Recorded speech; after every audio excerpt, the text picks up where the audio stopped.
Okay. As usual, I had a nice outline for what I wanted to present tonight, and my conscious self would much rather have everything prepared a week ahead of time, practice a few times, and then come in here knowing exactly what I'm going to say, how I'm going to say it. But schedules don't always work that way, so I'll be winging it at least part of the way tonight. So we'll see how that goes. But as most of you know, my main topic is about manifesting, about creating the things that we want in life the way that we want them. And there are a wide variety of different techniques that we can use for this. As Mike mentioned, I have a book which is in the back. Anybody who doesn't already have a copy can grab one. It's called Choose to Believe. And the foundation of this book is really the foundation of manifesting. Everything that happens in our life happens because it reflects one or more of our beliefs. So if we believe that life is a struggle, then life becomes a struggle. If we believe that we have a special gift that makes things easy for us, then life gets easier. If we believe that jobs are hard to come by and we need to find a new job, we'll have a hard time finding that next job. Whereas if we believe that we have a special ability and that any company would be lucky to have us, and that they will gladly replace whoever they already have to get us in the door, then a job would be much easier to get. So that's just one level of belief systems. There's many different levels of beliefs. There's a surface level, there's our self-image beliefs, there's beliefs that we believe that are true about people in general, and then there's what I call universal beliefs, which are things like, I believe that the sky is blue. I believe that gravity is going to hold me down to the ground. I believe that if I walk through my house at night without a light on, I can pretty much, well, no, that's a self-image belief, sorry. I believe that God is good. I believe in the law of karma. I believe that 2 + 2 = 4. These are kind of those universal beliefs that I believe to be true anywhere in the universe. And so there are different levels of belief, and there's many different ways to change what we believe so that we can manifest more of what we want and less of what we don't want.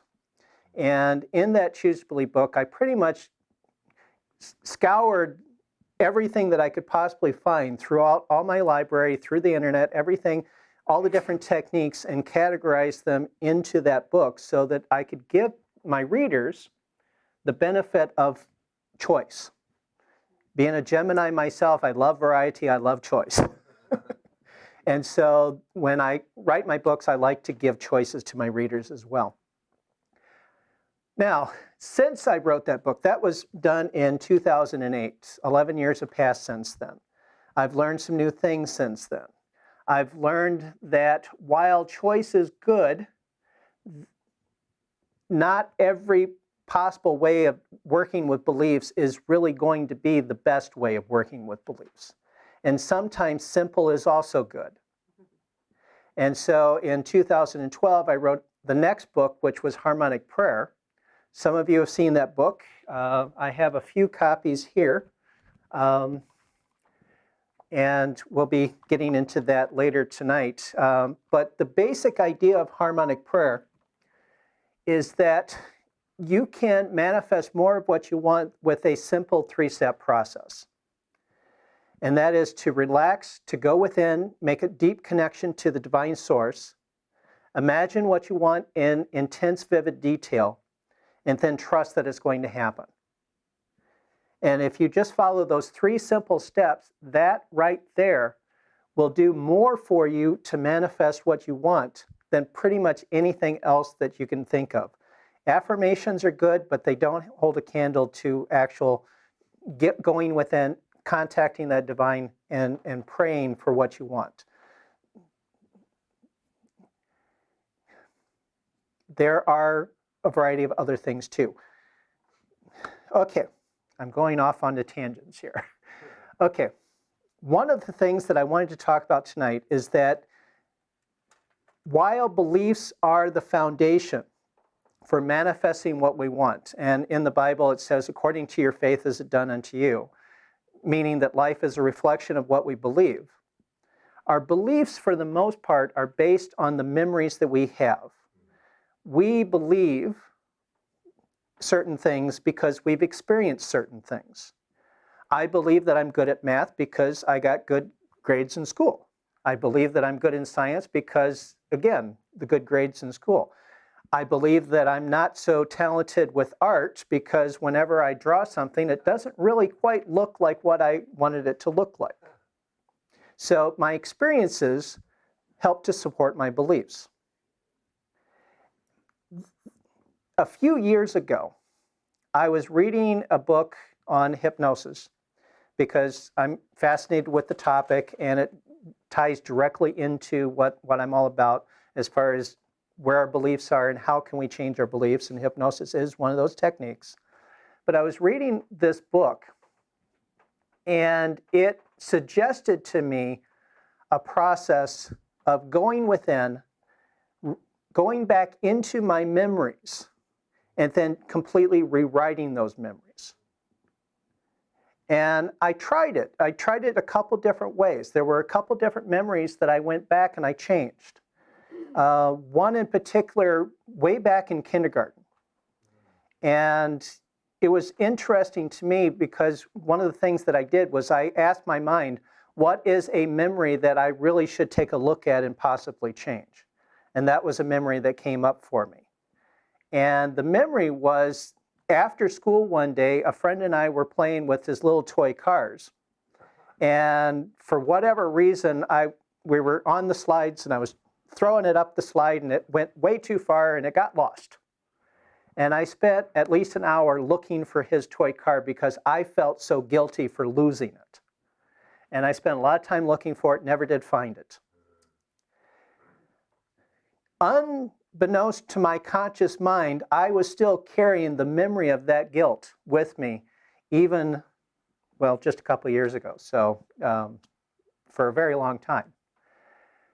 But when I went through, okay, the process was I relaxed, I went within, I went back into that time period. I almost went back in time. I was that much into the memory. I was actually there. I was that tall. I was in that memory. I was there. We were playing, and the toy went off the end of the slide. And instead of remembering it the way it was, I decided to change it. I decided that I found the car right away, and we continued playing, and everything was good. And I completely changed the context of that memory. I only took maybe 5 or 10 minutes in this process, but when I came out of it, I could feel a major difference within myself.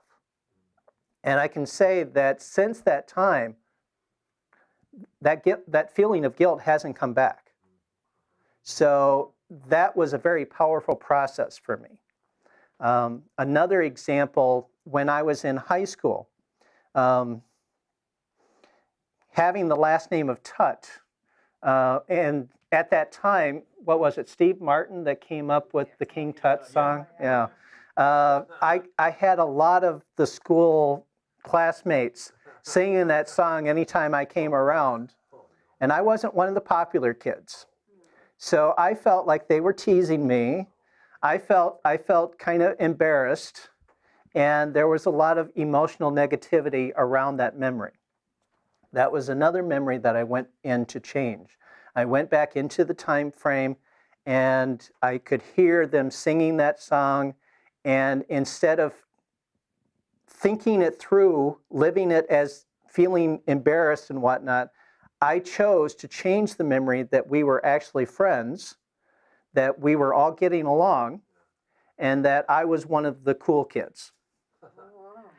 And I changed the tone and nature of that memory. And again, once I came out of it, I could feel a major shift within myself, my energy. Now, I can't really say that there was any major change from that, other than maybe I accept myself a little bit better for who I am.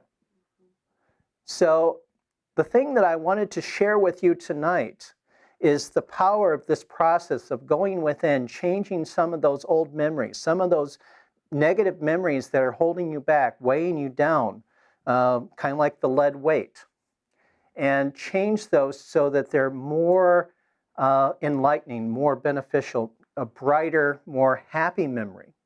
And again, the analogy for the title, Turning Lead into Gold, we can actually change the energy of those memories from something that weighs us down into something that is highly valuable, something that actually empowers us and helps us to believe that good things not only are possible, but have already been accomplished in our lives. And again, if we have memories that we have done good things, then we have a stronger belief that good things can happen. And so this makes it easier for us to manifest more of what we want. And as I was thinking through my plans for tonight, over the last 24 hours, I've been thinking of different ways I can take that basic idea. And so we may play with that a little bit more as we go through tonight. At this point, we're going to get into essentially a guided meditation, a self-hypnosis session. I'll pretty much just guide you through and let you imagine the things that are important for you to address the memories that are significant in your life. So, okay. Actually, before we relax, because this is going to be a little bit longer than the normal 5 or 10 minutes that I normally do, if you want to stretch, that could be a good thing. Get the body prepared to sit for a few minutes. I'm thinking maybe 15 minutes, maybe 20. We'll see how it goes. And so, yep, just stretching is a good thing. Getting the blood moving a little bit is good. One thing that I found in high school is that when you get exercise and you get the blood flowing, more oxygen gets to your brain and you're able to think a lot clearer. And that was something that was quite interesting to me at that time. So, okay, we're good. If we want to shut down lights, we can do that. I'm going to pretty much just park myself in one place because for the next 15, 20 minutes, your focus will be on the inside. So at this point, the first step is to relax as deeply as we can. And one good way of doing that is to take a nice deep breath and then release it nice and slow.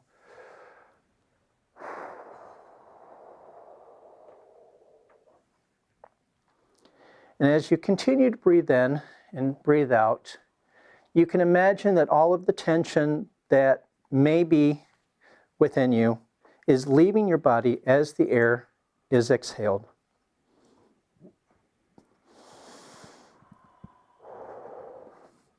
In fact, a really good visualization is to imagine that you're breathing in the divine light of God, the divine love of God, and that love continues to course through your veins.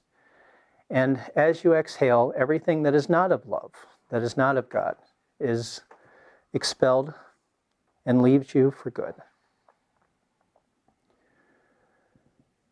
And so, continue to relax. We've already stretched the muscles so they can sit where they feel most comfortable. And one thing that I often imagine that helps me relax is to imagine that I'm melting into a pool of water and all tension, all rigidity, all structural strength is just gone. And I can relax like a rag doll in a cloud.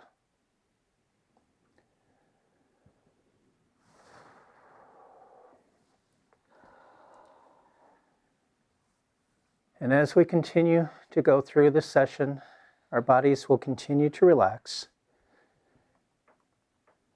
because our minds will be elsewhere.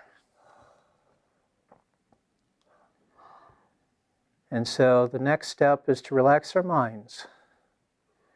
And the best thing to do here is just to ignore any thoughts that may have been in your mind. Just imagine a nice clear space around you. And if any thoughts try to present themselves, you don't have to fight them, just ignore them, and they will go away. And now we continue to relax into ourselves, and we will drift into the core of our being, down deep into the inner levels, down where the divine essence of the universe is at the core of our being. And one of the nice ways to get closer to the divine is to remember the feeling of love and the feeling of joy and the feeling of happiness. And anything that makes you happy, think of that now. And you can imagine yourself in an ideal place of relaxation, someplace that is extremely pleasurable to be. You can imagine yourself on the beach in Hawaii. You can imagine yourself in front of a nice roaring fire. You can imagine yourself soaking in a tub of hot water. You can imagine yourself getting a nice relaxing massage. Anything that makes you feel good. Allow yourself to indulge in the positive emotions at this point.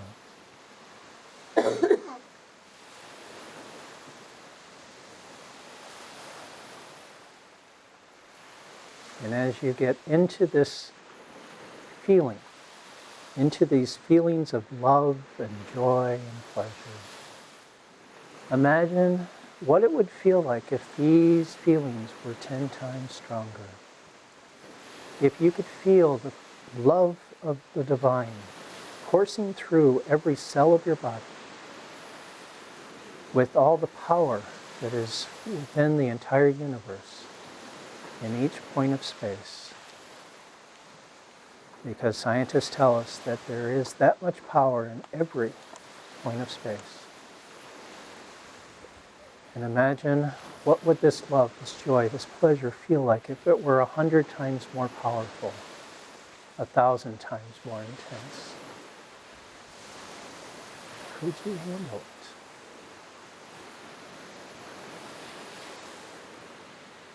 If this feeling were a color, what color would it be?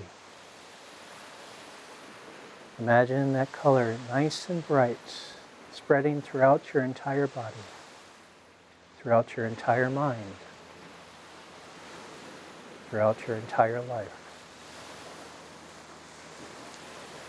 If this divine feeling were a sound, what would you hear?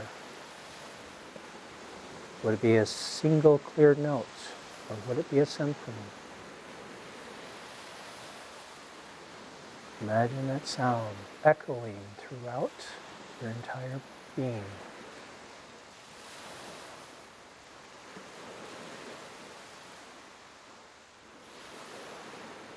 Really get into this feeling of love and joy and happiness. And allow it to bring you further down into the depths of your being, closer and closer to the divine essence within.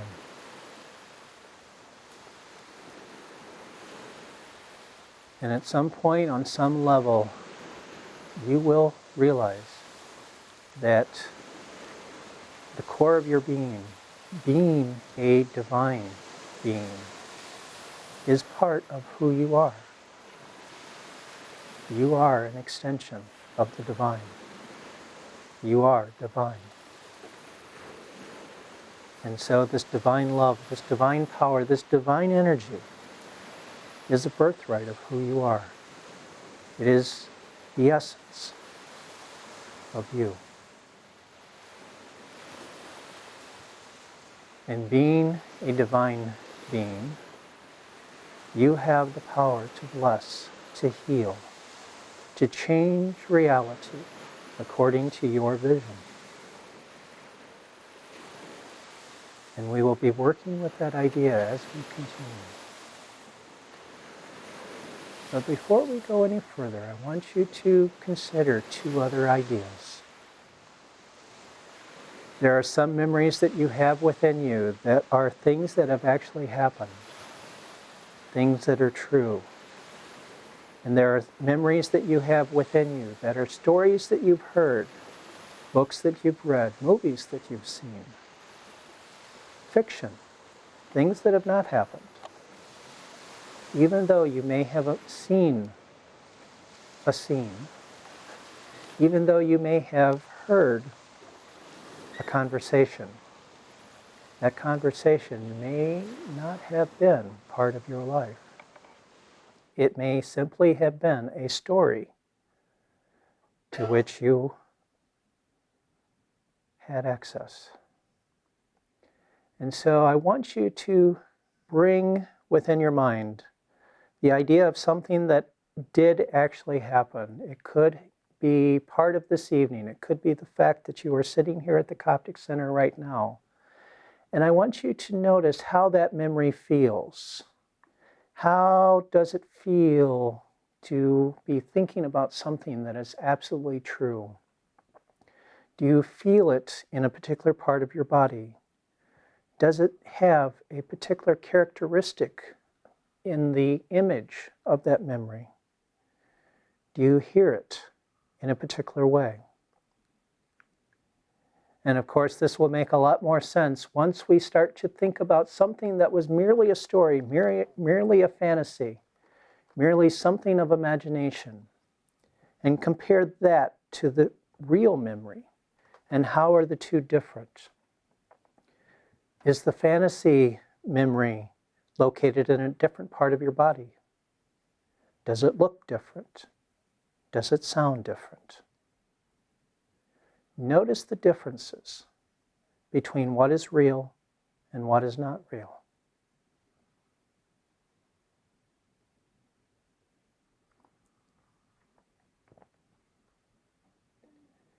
And this is something that we will be using as we go through this process.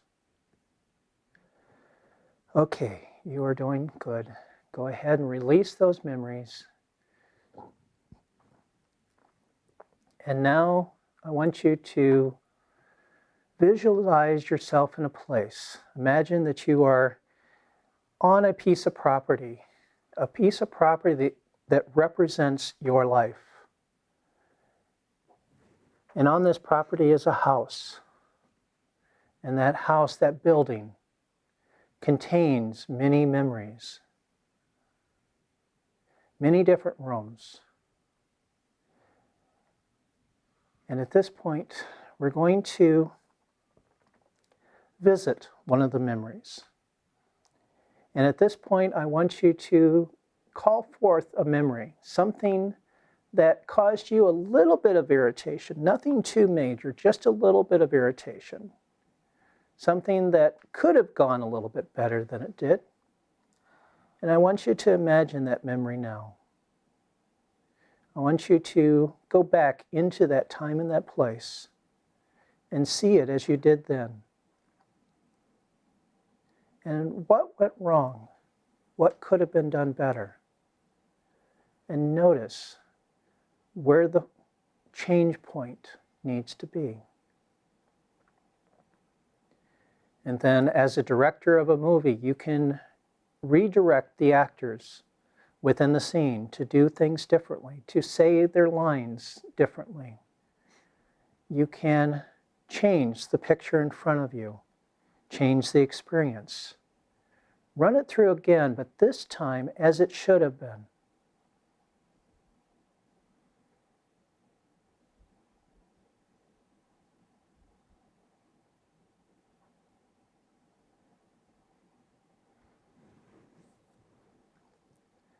And this should be fairly easy to do because there won't be a lot of emotional energy attached to it.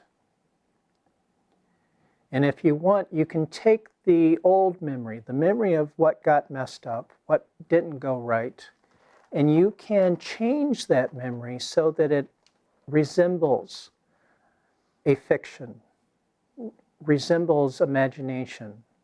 Maybe the colors are just a little bit more muted. Maybe the sounds are a little duller. Maybe the outlines aren't quite so sharp. Maybe it's a little further away from where you are and you see it from a distance.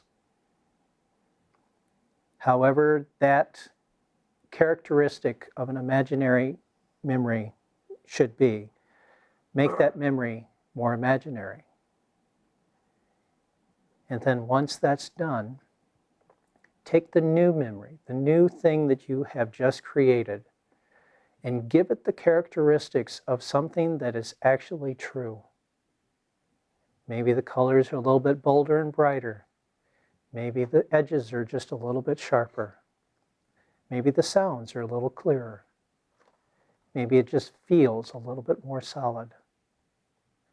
Whatever the characteristics of a true and accurate representation of reality should be, make your new memory match that character. Good, good. Yeah, that's good. Okay, now that we practiced with that one, let's find another memory. Let's find a memory that probably had a little bit more emotional attachment to it. Something that could have made more of an impact on who you are as a person. And seek out that memory. And I want you to do the same thing. Revisit the memory. See it as it did happen the first time. Notice where it could have been done better. Notice where things could have happened more in your favor.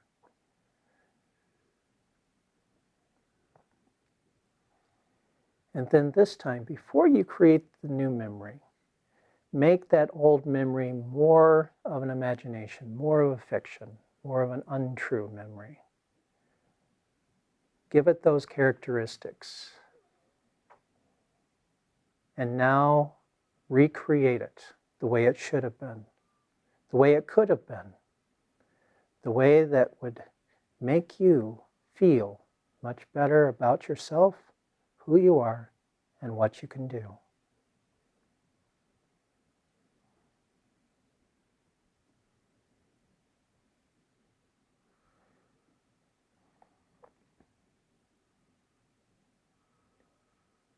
Just see the memory taking place the way you would like to have it happen.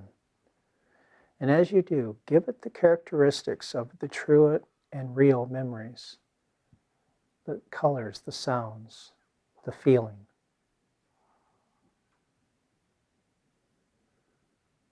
We don't have to spend a lot of time on these, just a little touch is all that we need to do. And I believe you're doing just fine.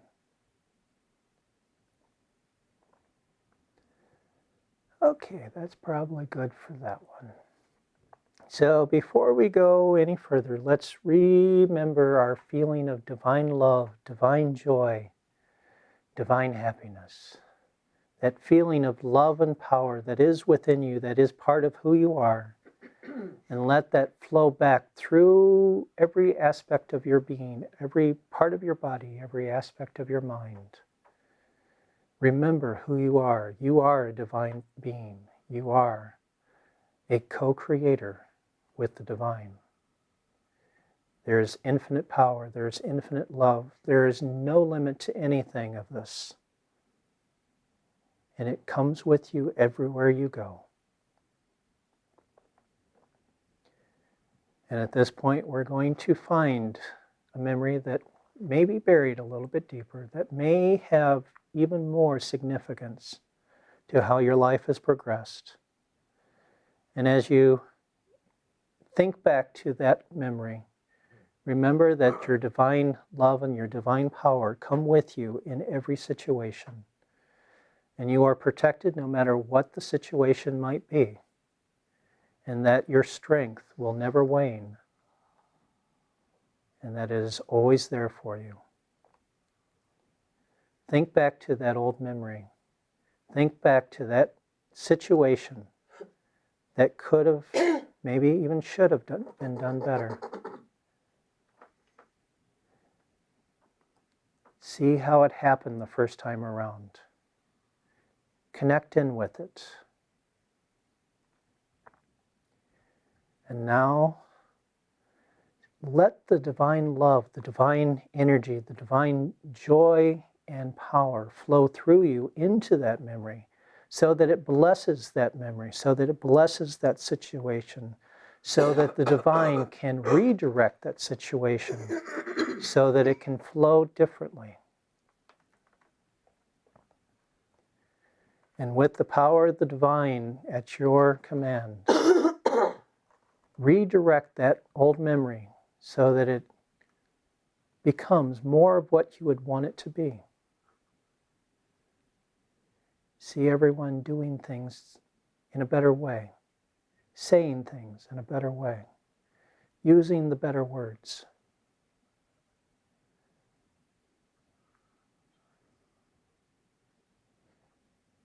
And really get into this new memory. Really live it. Make it real.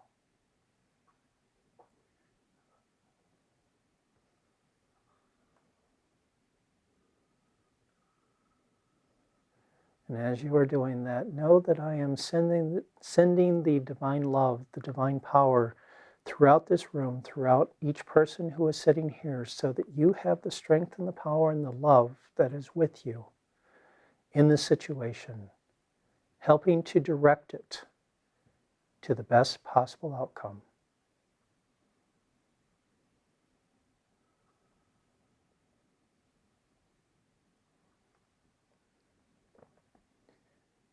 And when you are satisfied that the new memory is as perfect as it can be, give it the characteristics of reality, the things that you noticed about the true and accurate memories, and store it away within your mind with those characteristics so that it reflects throughout your history, throughout your time period, throughout your lifeline into the present.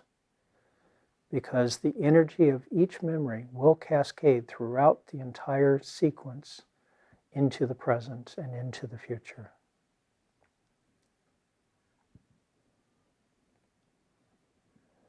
Good, good, good. Yes.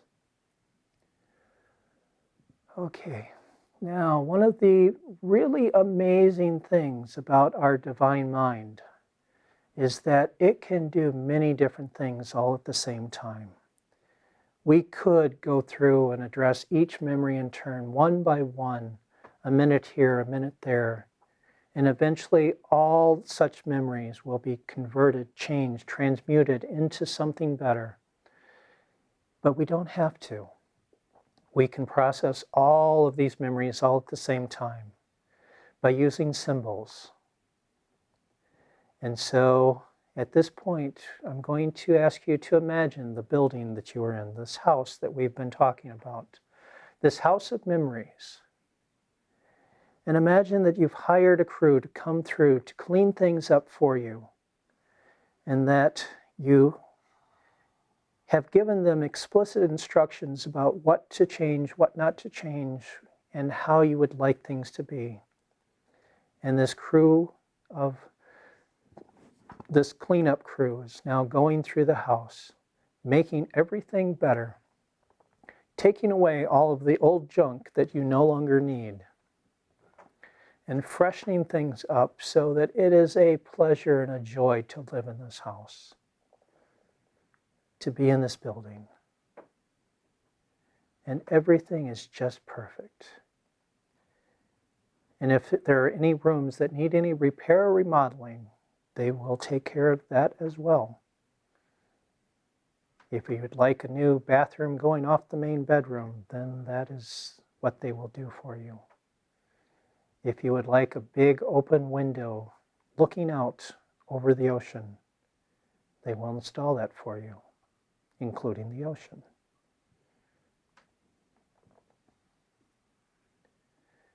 And so you can let them do the work so that you don't have to focus your conscious mind on each and every detail, because your deeper subconscious divine mind knows all the different memories that need to be addressed, knows how to help you become more of who you are supposed to be in the present. And they will take care of that. And the divine mind will take care of that for you. There are many different ways that we can imagine this same process. We could go out into the yard of this building, into this plot of land, and notice how the grass looks almost perfect, but there are a few weeds here and there. And those weeds are those negative memories, those things that we would like to eliminate. And you can imagine that you're spraying the yard, the grass, with a weed and feed fertilizer weed killer mixture. And as you continue to spray the water and the mixture on the lawn, the weeds will die out and the grass, the good memories, will thrive. And because there's fertilizer in this, more grass will grow, fill in any dead spots so that you have the perfect lawn to go with the perfect house, representing the perfect life.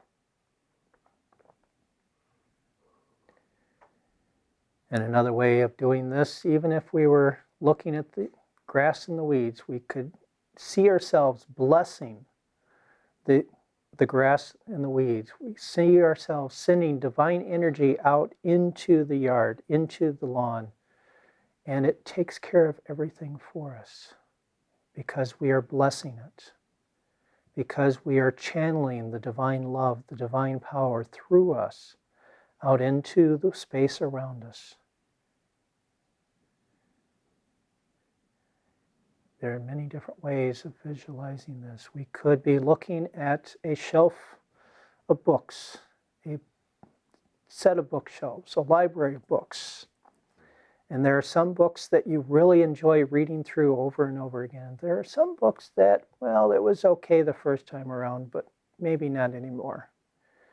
And you can see yourself gathering together the books that are no longer needed and packing them away into a box to be donated to someone else who may find more value in their possession. And so you can get rid of all of the negative memories and move them from the room of things that are true and move them into the room of things that may have been true but are no longer true. Or maybe you want to move them into the room of things that were never true. And you can place memories in different places within your mind so that they carry the meaning that you want them to have.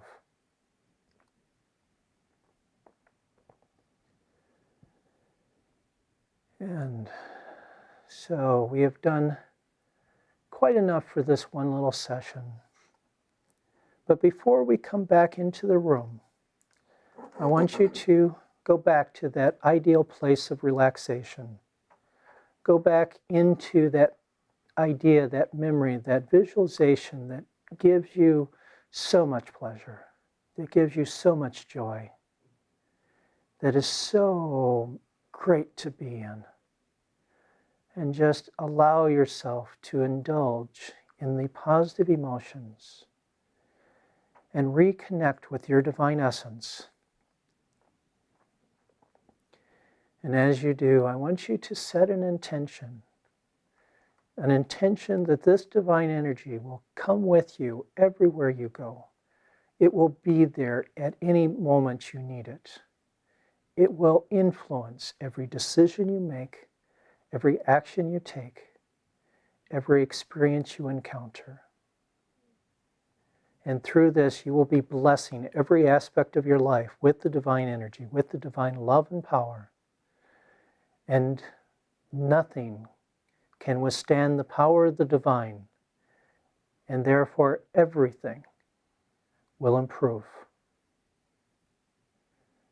And so we will bring back this divine energy, this divine power into our bodies, into our relaxed bodies that are sitting here at the Coptic Center in Grand Rapids, Michigan. And we bring ourselves back into the room, into our bodies. And as I count upward from 1 to 10, we are becoming more and more awake, bringing with us the positive influence of new positive memories. The old weight of those old negative lead-filled memories are no longer with us. They have been converted into a bright, shining golden energy that carries us forward into unlimited possibilities. And so we come up starting at 1, going to 2, going to 3, bringing more and more energy back into our bodies, getting closer and closer to waking up as we continue to 4 and 5 and 6. And we're getting there, just about ready to move and stretch as we continue up to 7 and 8. Almost there. We're up to 9.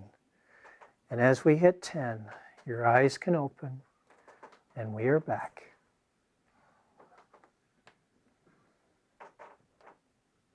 How did I do for time? Oh, wow, that worked out good.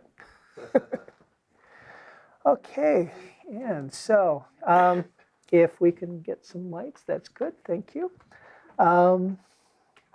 This is normally the time that I would ask if anyone had a particular experience they would like to share. So I don't expect to go through too many, but does anybody have something they would like to share? I was back in kindergarten, Okay. first day in school. In the sandbox, the guy took my tuck, so I hit him. Sorry about that. I felt guilty about that, like you, man. Right. Yep. And once you changed that memory, how did it feel afterwards? So good, man. Okay. Yeah. So the interesting thing will be in a week or 2 or a month. Right. How does that impact things? Right. Yeah. That'll be interesting to see. Okay. Anybody else have something they want to share? Don't have to, just checking. I'm very hard most of the time here with my friend Diane Stark, the pastor of Unity Church in Muskegon. And I don't know how I got affiliated with Unity. I don't know how, but I just got friends, Reverend Riegler and her daughter. Well, anyway, I got affiliated with Unity, and I'm glad I did. I was brought up being mentally ill. I am not mentally ill. I keep telling myself that, and the more I tell myself that, the better I feel. Mm-hmm. I'm on medication. I have side effects. But every time I come to the Coptic Center, the better I feel. There's a lot of good people here. Yeah. Okay. Is it possible that I was in so many places and so many scenes. Is that Oh, yeah. okay? Yeah. Okay, 'cause That's one of the things cleaned that I up a lot. mentioned in there is that your deeper mind is capable of doing a lot of different things all at the same time. And you literally could be in 100 places all at the same time. The first time I had a dream where I was in 2 places at the same time was really weird, because not only did I see the same scene from 2 different angles, I actually felt it from 2 different angles, and it was really weird. But yeah, the mind can process many different things all at the same time, and that's not so far-fetched. I was in another lifetime too. I kind of feel, I'm not gonna go into detail what happened to me, but it seems like it was a divine setup before I even went into this trance. And we had 2 experiences, right? I mean, we went and we cleared one feeling or one happening, and then we went into another one. And both were related. to a degree. Mm-hmm. But it was like there was a karma there. I mean, I didn't know where I was going to do this. Right. And then after it was all done and I'm looking at it, it just turned out to be a karmic, good karmic experience. That's all I'll say. Sounds great.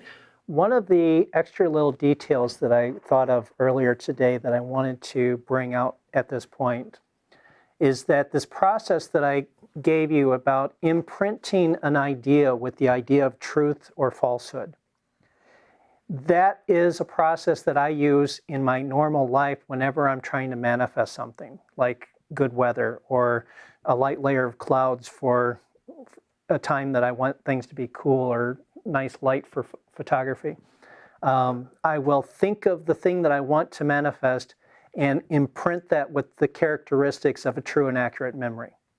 I will give it those brighter colors, those sharper edges, the clearer sound. And that tends to work very well for me in manifesting. I don't have to spend a lot of time at it. I just give it that imprint. And most of the time it happens. So that's a little tool that I wanted to make sure that you think of whenever you're wanting to manifest something into your life, is just the idea of you can deny the thing that you're afraid of. If you're worried that, well, this person probably isn't going to like this, but I need to tell them that anyways. If you have some situation that you're thinking you have to do, but you're not liking how it could turn out, you can imprint that with the idea of that's an imaginary concept. And then refocus your mind on the way that you would like it to happen. Like, okay, I'm going to tell this person this thing, and they're going to appreciate the fact that I'm honest with them, and they're going to be actually happier about it than I expect them to be. Whatever the situation is, you imagine it the way you want it to be, and then you imprint that with the idea of truth. And that's another tool that you can use throughout your life to co-create with the divine, as we are all doing. So that's all I really wanted to give you. And I hope that this has benefited you, has given you value. And I would be happy to answer whatever questions you have afterwards.